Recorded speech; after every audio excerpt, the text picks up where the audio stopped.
Hello dear student, welcome back to SS explanation centre. आजिर class टी +3 second semester पिलामानंक पई बहुत इंपोर्टेंट हेबो कहीं आजिर क्लास टी आमे ब्यूरोक्रेसी टॉपिक को लेकी बा तुमर अमलातंत्र टॉपिक को लेकी क्लास टी करिवा। आजिर क्लास रे आमे मेजर 4 रो तुमर सेकेंड सेमिस्टर रो मेजर 4 रो तुलनात्मक सरकार जो थी कि यूनिट 2 रो गोटे टॉपिक ब्यूरोक्रेसी टॉपिक को कवर करिवा। अमलातंत्र अर्थ और वैशिष्ट्य को डिटेल्स एक्सप्लेनेशन करिवा। तो पिला माने जो माने जानि न हो कहि रखिबी जे आमर गत कालीर क्लास रे बा लास्ट क्लास गुडा करे एग्जीक्यूटिव जुडिशियल आमर लेजिस्लेटिव ऑलरेडी कवर कर देछि। एग्जीक्यूटिव रो तीनोटी क्लास अछि जोटा कि थरे देखिला परे तुमे आउ भूलिबो नाही आउ एग्जाम रे आराम रे लिखि पारिबो। डिटेल्स नोट्स टा बोथ ओडिया आउ इंग्लिश रे मु पीडीएफ टेलीग्राम चैनल रे आउ व्हाट्सएप ग्रुप रे अपलोड करी देछि एग्जीक्यूटिव क्लास रो बुझिला। आजिर क्लास रो पीडीएफ टा मु हमर व्हाट्सएप ग्रुप आउ टेलीग्राम चैनल रे अपलोड कर देबी। आजिर क्लास रे मध्य बोथ ओडिया लिखाई देखो बोथ ओडिया आउ इंग्लिश रे नोट्स अच्छी बुझिला। गत कालीर क्लास जमिति करथिला जो माने देखिथिबो जानिथिबो इंग्लिश आउ ओडिया रे बोथ रे पीडीएफ टा दिया जिवो फ्री रे, बिल्कुल फ्री, किसी भी देवाक पड़ो ना तुमको फ्री रे मिल जाव। खाली तुमको गोटे काम करार अच्छी जे कौन करार अच्छे आमर चैनल को निश्चित भाव में सब्सक्राइब कर दियो आउ वीडियोटा गोटे लाइक कर दियो। दुईटी काम करार अच्छी सब्सक्राइब आउ लाइक फ्री रे कर दियो। आउ आज टार्गेट लाइक हो 100+ लाइक हो गले मु आमर व्हाट्सएप ग्रुप रे आउ टेलीग्राम ग्रुप रे पीडीएफ टा फ्री रे अपलोड कर देबी बुझेगा। समस्त को अनुरोध गोटे गोटे लाइक कर दियो। तो चलो क्लास टी आरंभ करिबा। प्रथमे आमे देखिबा तार मीनिंग तापर जीवा वैशिष्ट्य को आज क्लास रे कवर कर देबा। तो पिला माने समस्त जानिथिबो हमर एसएस एक्सप्लेनेशन यूट्यूब चैनल रे यूजी कोर्स कवर करा जाउछि। फुल सिलेबस कवरेज हेबो। नोट्स एंड इंपोर्टेंट क्वेश्चन मध्ये दिया जिवो। पीजी कोर्स मध्ये कोर्स करा जाउछि आउ बाइलिंगुअल टीचिंग जेमिति कि ओडिया और इंग्लिश रे बोथ रे कांसेप्ट क्लियरिटी दिया होछि। एग्जाम ओरिएंटेड आउ गाइडेंस मध्य दिया होछि। विभिन्न प्रकार अपडेट मध्य दिया जिवो। तेणु चैनल को सब्सक्राइब करके रख। चलो क्लास टी आरंभ करिबा। देखो comparative governments major 4 unit 2 bureaucracy topic एमिति हिसाब रे अछि। एटा होछि इंग्लिश नोट्स। देखो पिला माने एथिरे अछि मीनिंग डेफिनेशन एंड फीचर्स आमे पढिबा आजिरो क्लास रे। Meaning bureaucracy is A system of administration. देखो एटा होछि इंग्लिश नोट्स तापर ओडिया नोट्स मु देखेबी। ठीक है वेट करो मु सेटा मध्य देखाइबी Odia note. Bureaucracy is a system of administration in which government work is carried out by a group of trained and permanent officials known as bureaucrats or civil servants. These officials implements laws, policies and decision made by the political leader and ensure the smooth functioning of the government administration. बुझला। एटा English पिला मानक पे। ओडिया रे देखो मु देखाउची ओडिया रे मध्ये notes अछि। देखो अमलातंत्र अर्थ संज्ञा और वैशिष्ट्य। अमलातंत्र अर्थ प्रथम आम बुझी ना। इंग्लिश पिला माने देखो नोट्स देदेवी मु बुझे दूची कहीं आमर क्लास आमर ए मेजोरिटी आमर अच्छा ओडिया स्टूडेंट। तो इंग्लिश रे मध्य कहबी आउ ओडिया रे मध्य मु कहबी। तो पीडीएफ टा मध्य पाइब व्हाट्सएप ग्रुप में। अमलातंत्र अर्थ कौन? अमलातंत्र हेउछि एक प्रशासनिक व्यवस्था गोटे एडमिनिस्ट्रेटिव सिस्टम जो थी कि मु जोटा पढ़िली एबे सरकारी कार्य तालीम प्राप्त एवं स्थायी कर्मचारी मानक द्वारा संपादित। क्या द्वारा? गोटे अमलातंत्र बा अमलातंत्र अर्थ कौन? जे सरकारी कर्मचारी। ब्यूरोक्रेसी अर्थ होचे सरकारी कर्मचारी बा अमलातंत्र। अमलातंत्र अर्थ बुझीपार जे सरकारी कर्मचारी जो अच्छा से होचे से अमलातंत्र बोली कहा जाए। तो गोटे प्रशासनिक व्यवस्था जो थी कि सरकारी कार्य तालीम प्राप्त जो ट्रेंड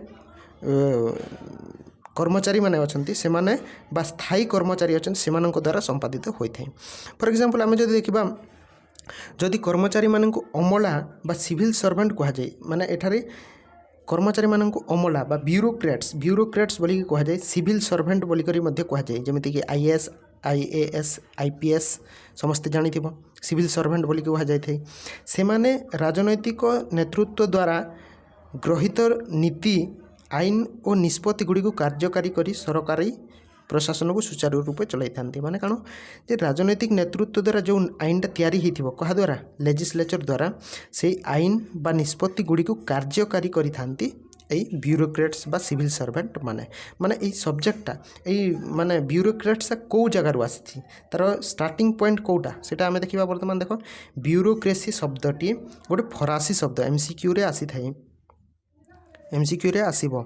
जे ब्यूरोक्रेसी शब्दटा गोटे फरासी शब्द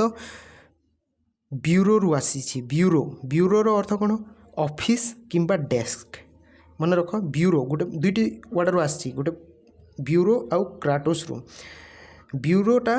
आमर फरासी शब्द आउ क्राटोसटा होची ग्रीक शब्द दुईथर मिश्रण रे आमर ब्यूरोक्रेसी शब्दटा होची ब्यूरोर अर्थ होची ऑफिस किंबा डेस्क आउ ग्रीक शब्द क्राटोस रो अर्थ होची शक्ति किंबा शासन ए दुईटा मिसिकी आमर ब्यूरोक्रेसी होची ब्यूरोक्रेसी अर्थ हैला कोन ऑफिस किंबा कर्मचारी द्वारा शासन ऑफिस किंबा कर्मचारी द्वारा शासन बुझिला ए जिनिसटा होची तो आम जदि कहीपर अमलातंत्र किंबा सरकारी कर्मचारी होती सरकार स्थायी और अणराजनैतिक कार्यनिर्वाही संस्था गोटे परमानेंट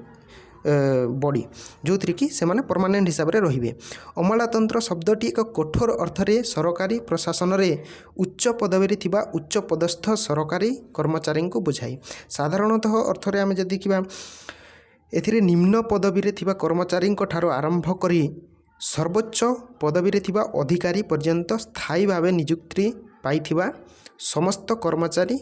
सरकारी कर्मचारी अंतर्भुक्त माने तुम गोटे ऑफिस को गल माने धरनिया तुम कलेक्टर ऑफिस को गला डीएम ऑफिस को गला से आईएएस थिबो तापर तार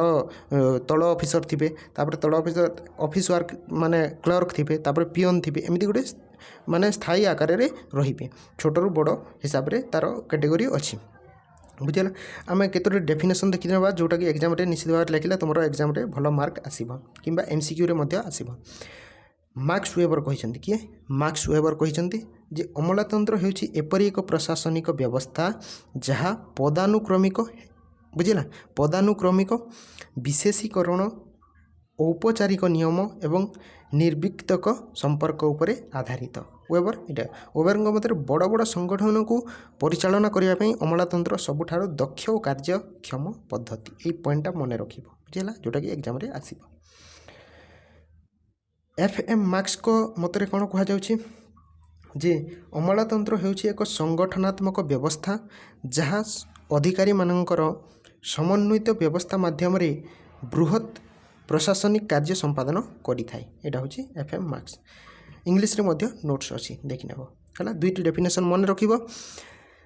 तेबे आमे वर्तमान देखिबा आमे फीचर्स को जिबा main features of the bureaucracy एबे वर्तमान जिबा मीनिंग बुझियला मीनिंग रो अर्थ कोन जे अमलातंत्र होछि गुटे सरकारी कर्मचारी मानन को कहा जे जोटा कि स्थायी भाव में रही थांती सरकारंकर कार्य तुलाइबा पाई बुझला ब्यूरोक्रेसी वर्डटा फरासी गोटे फरासी ब्यूरो आउ ग्रीक वर्ड क्राटोस रु आछि ब्यूरो रो अर्थ हेउछि कोन तमरो डेस्क बा ऑफिस आउ क्राटोस रो अर्थ जोटा कि कार्य करबा बुझिला ए जिनिसटा होछि मेन फीचर्स ऑफ ब्यूरोक्रेसी तार मेन फीचर्स एबे देखिबा आमे कोन कोन एटा होछि इंग्लिश नोट्स देखो bureaucracy is A system of administration based on rules hierarchy specialization and professionalism according to Max Weber bureaucracy is the most rational and efficient form of organization for managing large institution the main features of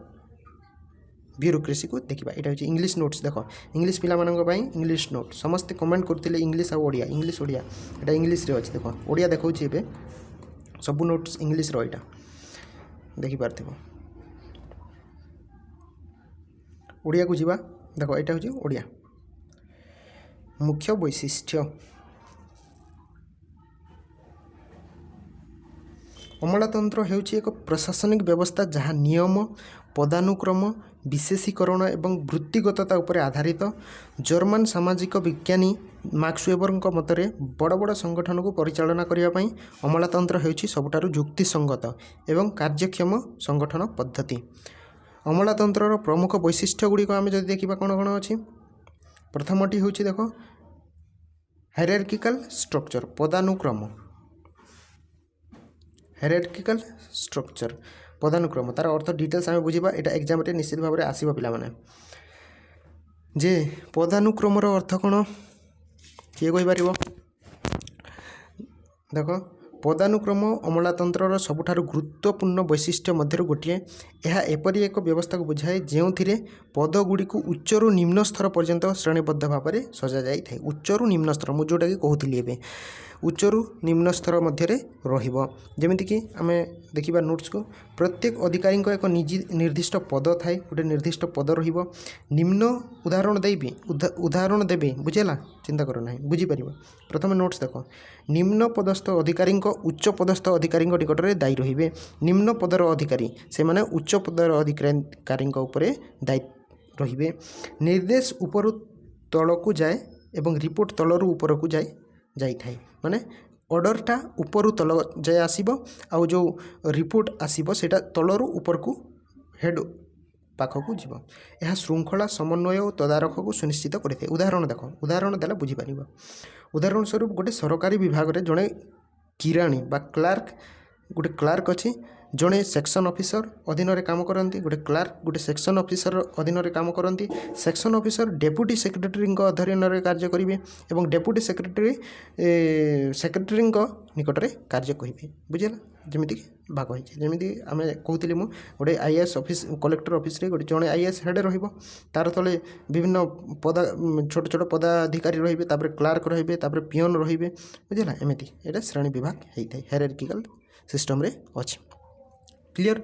concept clear हो कि नहीं जदि clear हो उदाहरण बुझीगला गोटे like समस्ते कर बुझेगा target like 100+ देख नेक्स्ट आगे को जावा विभागीकरण बा कार्य विभाजन एवं विशेषीकरण कार्य विभाजन division of work and specialisation कार्य को विभाजन करा जिवो देखिबा आमे अमलातंत्र कार्य गुडी को सरकारी कर्मचारी योग्यता दक्षता एवं विशेष ज्ञान अनुजाई बांटी दि जाए योग्यता दक्षता आउ ज्ञान अनुसार सेटा को बांटी दि जाव। फॉर एग्जांपल प्रत्येक अधिकारी निर्दिष्ट देखो समस्त डेफिनेशन कहि तापर उदाहरण भी अच्छी प्रत्येक अधिकारी निर्दिष्ट कार्य करती कर्तव्य और दायित्व स्पष्ट भाव में निर्धारित थाए किए कौ कार्य करिवो सेटा स्पष्ट भाव में दायित्व रही है। विशेषीकरण कार्य दक्षता वृद्धि करे जहाँ जो काम दरकार जी जो काम करें से काम दिज्व यह द्वारा कार्यर पुनरावृत्ति और विभ्रांत दूर होता है। उदाहरण स्वरूप आम देखा जिला प्रशासन में शिक्षा स्वास्थ्य राजस्व एवं आईन श्रृंखला भिन्न भिन्न अधिकारी नियुक्ति था माने गोटे शिक्षक को तुम जाओ हॉस्पिटल रे ट्रीटमेंट करिवो एमती कह कि तुम कह जे गोटे टीचर अच्छी से टीचर को बा लेक्चरर अच्छी से लेक्चरर को कह जे तुम हॉस्पिटल जाओ आउ सेठरे तुम ट्रीटमेंट करिवो पेशेंट को एमती हो पारिबो कि सेटा केबे मध्य संभव नुहे। तो गोटे शिक्षा क्षेत्र में गोटे टीचर टीचिंग देव स्वास्थ्य क्षेत्र में गोटे डॉक्टर माने ट्रीटमेंट करिवो राजस्व क्षेत्र में टैक्स आईन श्रृंखला रे गोटे पुलिस सिस्टम अच्छी से माने आईन श्रृंखला रक्षा करेंगे टीचर डॉक्टर को कह जाओ तुम्हें जो माने विभिन्न केस हैंडल करिवो एमती हो पारिबो कि ना सेमती नहीं जार कार्य सी करेंगे यहाँ हूँ तुम स्पेशलाइजेशन ऑफ वर्क। नेक्स्ट आम जा क्लियर हो कॉन्सेप्ट आशा कर समस्त क्लियर हो। 3 नंबर पॉइंट देख rule based administration rule based administration अर्थ कौन नियम आधारित प्रशासन अमलातंत्र स्थापित नियम विधि प्रक्रिया अनुसार कार्य करें गोटे नियम अच्छी से नियम भितर रहीकि से कार्य करें अधिकारी माने लिखित आईन नियम पालन करें जो आईन अच्छी से हिसाब से कार्य करेंगे निष्पत्ति व्यक्तिगत इच्छा अनुजाई हुए ना जो डिसीजन है सेटा व्यक्तिगत इच्छा अनुसार है ना ये लिखित आईन अनुसार है नियम समानता एवं न्याय सुनिश्चित करें प्रशासनिक कार्य अधिक स्थिर एवं पूर्वानुमान योग्य होता है बुझेगा देख गुरुत्व कौन रोचे यह नागरिक मानू मनोमुखी निष्पत्ति और शक्तिर दुरुपयोग सुरक्षा दे था दुरुपयोग सुरक्षा दे माने गोटे निर्दिष्ट नियम रूल रही था निजर मन इच्छा किसी काम करना जदि मनोमुखी कार्य हे सेटा माने पावर मिसयूज हे तेणु सेटा लिखित आकार अच्छी मनोमुखी निष्पत्ति हो पार ना शक्तिर दुरुपयोग हो पार ना बुझला यहाँ रही। नेक्स्ट पॉइंट देख मेरिट बेस्ड रिक्रुटमेंट योग्यता आधारित नियुक्ति दि जाए कर्मचारी मानक योग्यता शिक्षागत दक्षता प्रतिनिधिमूलक परीक्षा आधार में नियुक्ति करा जाए बुझी कौन बुझी देख गोटे योग्यता रहिबो जड़े व्यक्तिर शिक्षागत दक्षता रहिबो प्रतियोगीमूलक परीक्षा कॉम्पिटिटिव एग्जाम क्लियर करके आसीबो जेमिति कि उदाहरण स्वरूप देखो नियुक्ति योग्यता उपरे आधारित होता है अपॉइंटमेंट बा चाकरी कौ आकार ब्यूरोक्रेट्स कौ आकार हो पार गोटे योग्यता रही गोटे क्राइटेरिया रहे ना जो जो तुम जदि लेक्चरर हेब पीजी कर बीएड कर एमती हिसाब से योग्यता रहिबो। तो 10th क्लास पिला को जाओ तुम्हें जाओ कॉलेज लेक्चरर मान कॉलेज रे पढ़ाइब एमती हो पार कि हेबनी तार योग्यता अच्छी योग्यता थिला जगह से हेब पक्षपात एवं जनप्रीति को रोक जापर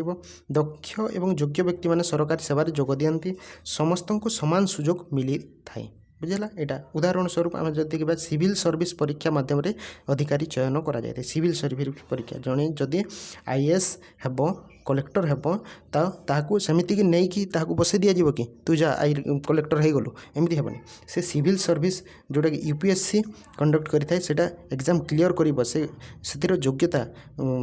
हासिल कर क्लियर कले जाकर से माने अपॉइंटमेंट हे आईएएस हिसाब से तुम लेक्चरर हेब भविष्य लेक्चरर हेबाक चाहूँ तुम पीजी कर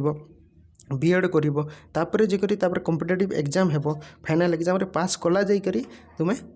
गोटे लेक्चरर हो पार एमती नुहे कि तुम +2 सारीदेल कि +3 सारीदेल तापर जाओ तुम लेक्चरर हो गल एमती हे कि ना तार योग्यता दरकार क्वालिफिकेशन दरकार कॉम्पिटिटिव एग्जाम क्लियर करवा दरकार तो यहाँ रोचे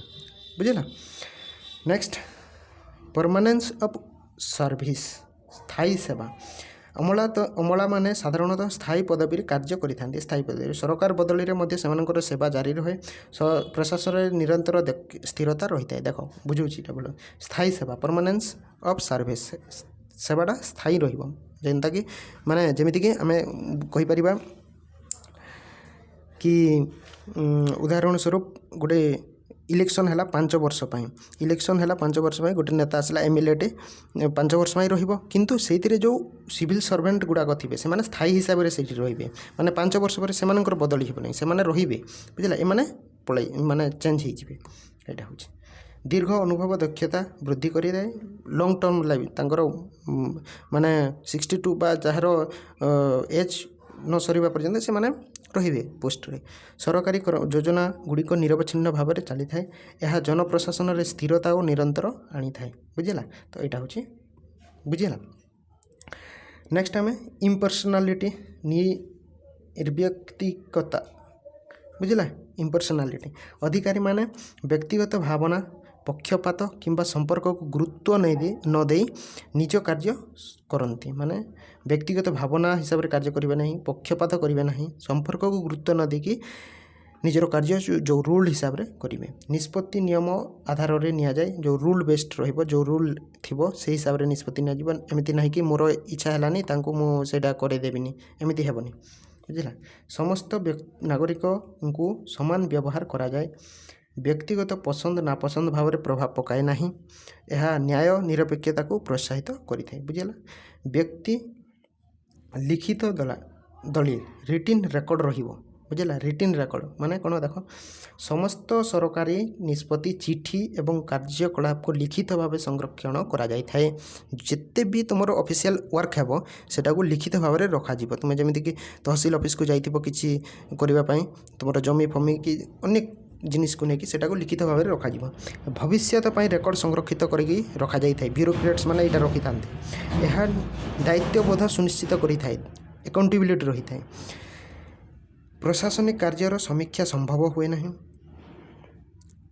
अधिकारी बदली रे मध्य कार्यर निरंतरता रही है माने धरिनियो आज जड़े आईएएस ऑफिसर अच्छी जे तुम डिस्ट्रिक्ट रे आईएएस ऑफिसर अच्छी किंतु तुम से टाइम रे गोटे कार्यटे करा गोटे रूलटे आसी तो यही आईएएस ऑफिसर तो सबुदिन ये रही ना से अन्य कैडर को जीव अन्य जगह को ट्रांसफर हो गले जो लिखित आकार रे थिबो सेटा को आउ जने आईएएस ऑफिसर आसिले सेटा को से आधार रे जहाँ भी डिसीजन जदि डिस्प्यूट आसिला से हिसाब रे डिसीजन नेब बुझे क्लियर। फॉर एग्जांपल उदाहरण भी अच्छी देख सरकारी विभाग रे फाइल रिपोर्ट रजिस्टर ऑफिशियल कागज पत्राचार संरक्षित करके रखा जाई थाए। प्रोफेशनल ट्रेनिंग फॉर एग्जांपल अमला माने सेवारे जोग देवा पूर्वर एवं सेवा काल रे विशेष प्रशिक्षण पाई थांती माने ट्रेनिंग दि जाए प्रोफेशनल ट्रेनिंग दि जाए देख उदाहरण दूसरी जड़े व्यक्ति जदि यूपीएससी क्लीयर कला आईएएस पोस्ट रे पाइला तो तांको से कौन जानी माने पढ़ी से पोस्ट पाईगले किंतु से कौन जानी जे केमिति कार्य करिवार अछि किंबा आईपीएस पाईगले तो से तुम जदि आईपीएस पाईगल यूपीएससी क्लीयर करके आईपीएस पाईगल माने तुमे सब जिनिस जानिछ लॉ एंड ऑर्डर पुलिस व्यवस्था केमिति रहिबो तुमे सब जानिछ कि ना से विषय रे तुमको ट्रेन करा जिवो माने ट्रेनिंग दिया जिवो से हिसाब रे तुमे जॉबटा पाइबो बा तुमरो कार्य करिबो प्रशिक्षण दक्षता वृद्धि करे सरकारी माने अधिकारी माने आईन नियम परिचालन कौशल शिखती वृत्तिगत योग्यता वृद्धि पाती नूतन चैलेंज सामना करिवार क्षमता बढ़ी थाए फॉर एग्जांपल आ गोटे उदाहरण दूसरी देख तुम जब टीचर हेबार अच्छी बा लेक्चरर हेबार अच्छी तुमको ट्रेनिंग नेबाक पड़ो ट्रेनिंग कौन जे बीएड गोटे ट्रेनिंग सीटी करिबो जदि सीटी गोटे ट्रेनिंग एटा होची ट्रेनिंग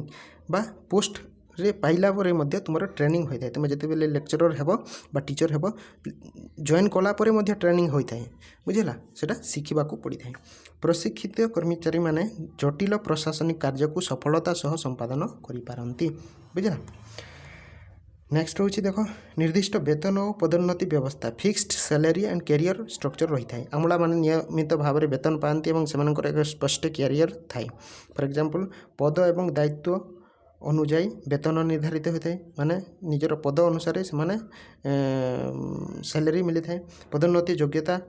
अनुभव कार्यदक्षता आधार में होता है चाकरी सुरक्षा कर्मचारी को प्रेरणा दे थाए कैरियर उन्नति वृत्तिगता ताको प्रोत्साहित करें माने तुम गोटे फिक्स्ड सैलरी रहिबो तुम ट्रांसफर केमिति हेबो बा माने तुम केमिति कौन उच्च पद को जापर एमती हिसाब से रही है 10 नंबर पॉइंट देख दायित्वबोध बा एकाउंटेबिलिटी प्रत्येक अमला को निज कर्तव्य दायित्व रहा पड़े दायी रहा पड़े निजर कार्य को लेकिन समस्ते से उपरस्थ अधिकारी निकट में उत्तरदायी रही था समस्त ऊपर जड़े था से उत्तरदायी रही था बुझेगा से कार्यर मूल्यांकन करा जाए शक्तिर दुरुपयोग रोकी थाए माने मिसयूज करिबो नाही तार पावर को प्रशासन रे स्वच्छता और दायित्वबोध वृद्धि करि थाए बुझेगा एटा होची पॉइंट यह द्वारा कौन होता है दायित्वबोध सुनिश्चित करे जे सरकारी कर्मचारी माने जनसाधारण एवं सरकार स्वार्थ रे कार्य करुछंती बुझेगा एटा थिला तार फंक्शन कौन फंक्शन पढ़ुଥିଲେ कि फीचर्स पढ़ुଥିଲେ फीचर्स ऑफ ब्यूरोक्रेसी थिला डिटेल्स आमे तार गोटे कनक्लूजन रे आसी जाइछि कनक्लूजन देखिबा अमलातंत्रर प्रमुख वैशिष्ट्य हेउछि पदानुक्रम जोटा कि मु डिटेल्स एनालिसिस करिली विशेषीकरण स्पेशलाइजेशन नियम आधारित प्रशासन योग्यता आधारित गोटे क्वालिफिकेशन रहिबो स्थायी सेवा रहिबो निर्विकता रहिबो लिखित दलील रहिबो वृत्तिगत शिक्षा प्रशिक्षण रहिबो निर्दिष्ट वेतन रहिबो दायित्वबोध रहिबो एटा 10टा पॉइंट मन रखिबो एही वैशिष्ट्य गुड़िक अमलातंत्र को एक संगठित कार्यक्षम एवं स्थिर प्रशासनिक व्यवस्था रे परिणत करिथाए तथापि नियम और प्रक्रिया उपरे अत्यधिक निर्भरशीलता केतेक समय रे विलंब और कठोरता सृष्टि करि पारि थाए एटा होची माने 10टी पॉइंट मु एनालिसिस करदिल तार फीचर्स এই 10टी पॉइंट को बारंबार देख बारंबार बुझ एटा एग्जाम रे निश्चित भाव में आसीबो बुझे ना एग्जाम रे आसिले भल भाव में लिखिब तो पिला माने क्लास टी केमिति लागिला तुम निश्चित भाव में गोटे कमेंट तुमर मनरू तुमर हृदय गोटे कमेंट करके जीव आउ वीडियो गोटे लाइक कर दियो टार्गेट लाइक 100+ आउ जो माने सब्सक्राइब करना हो दयाकर सब्सक्राइब कर दियो आमे हमर नेक्स्ट क्लास रे ब्यूरोक्रेसी तार फंक्शन विषय रे पढ़िबा देख एटा होची फंक्शन ब्यूरोक्रेसी फंक्शन आउ अच्छी क्लास आउ गोटे क्लास हे ब्यूरोक्रेसी सरीब ब्यूरोक्रेसी फंक्शन विषय रे पढ़िबा ओडिया रे आउ इंग्लिश रे बोथ मिली जिवो ब्यूरोक्रेसी फंक्शन सरला परे मो पीडीएफ टा ग्रुप रे दे देबी टार्गेट 100 लाइक बुझला एति कर दियो मो पीडीएफ फ्री रे दे देबी तो समस्त को धन्यवाद हृदय गोटे कमेंट कर देबो पिला माने कमेंट बॉक्स रे देखाइबा हमरो नेक्स्ट क्लास रे थैंक यू पिला माने।